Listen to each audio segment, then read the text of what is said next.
বুবা মনে হয়, কিছুই তো কয় না। হাওয়া দিয়ে চলচ্চিত্র পরিচালক হিসেবে অভিষেক হয় মেজবাউর রহমান সুমনের। প্রথম সিনেমাতেই তিনি করেন বাজিমাত। সিনেমা প্রেমীদের কাছে হয়ে ওঠেন প্রিয় পরিচালক। এক হাওয়া শুধু সুমনের জীবনে নতুন হাওয়া এনেছিল তা নয়, গোটা চলচ্চিত্র ইন্ডাস্ট্রির হাওয়াই বদলে দিয়েছিল। 3 বছর পর সেই সুমন আসছেন নতুন সিনেমা নিয়ে। সিনেমাটির নাম রোহিত। গত বছর এই সিনেমা শুটিং শুরু করলেও সুমন এ নিয়ে কোনো মন্তব্য করেননি।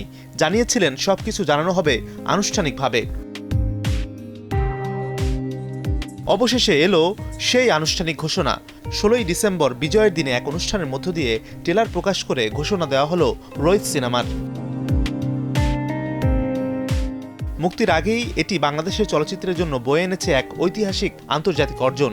বিশ্বের অন্যতম মর্যাদাপূর্ণ চলচ্চিত্র উৎসব ইন্টারন্যাশনাল ফিল্ম ফেস্টিভ্যাল রটারডামের 55তম আসরের মূল প্রতিযোগিতা বিভাগ টাইগার কম্পিটিশনে অফিসিয়ালি নির্বাচিত হয়েছে রোহিত। হাওয়াতে আমরা সমুদ্রের পথে যাত্রা করেছিলাম। এখানে একটা ল্যান্ডে এসে এই ধরনের একটা গল্প বলা এবং আমি যেরকম করে ইমেজগুলো দেখতে চাই সেটাই আমাকে আমার টিমকে করে দিতে হবে। এই ব্যাপারটা ছিল খুবই কষ্টকরের, আবার আনন্দেরও। রোহিত সিনেমায় অভিনয় করেছেন মুস্তাফিজ নূর ইমরান, নাজিফা তুষি, গাজী রাগাত সহ অনেকে। শুটিং হয়েছে সিলেটের সুনামগঞ্জে। গল্প লিখেছেন মেজবাউর রহমান সুমন ও সেলিনা বানু। একটা ক্যারেক্টারকে এক্সপ্লোর করাটাই হচ্ছে প্যাটার্ন, এবং সেটাই হয়েছে এটা এই ছবিটার ক্ষেত্রে তাই। রোহিত আমার জীবনে এখন পর্যন্ত আমি যতগুলো ছবি করেছি বা যতগুলো কাজ করেছি, রোহিত আমার মনে হয় সবচেয়ে মেমোরেবল কাজ হয়ে থাকবে আমার কাছে।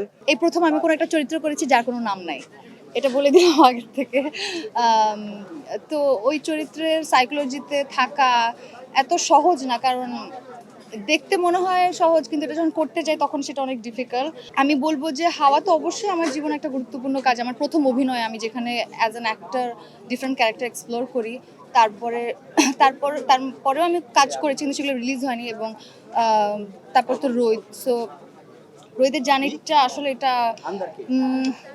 এটা সহজভাবে বলতে গেলে অনেক টাফ। এটা সিনেমাটা দেখলে আপনারা আরো রিলেট করতে পারবেন। দেশের দর্শকের জন্য সিনেমাটি প্রেক্ষাগৃহে মুক্তি পাবে আগামী বছর। Mazharul Tamim, star news.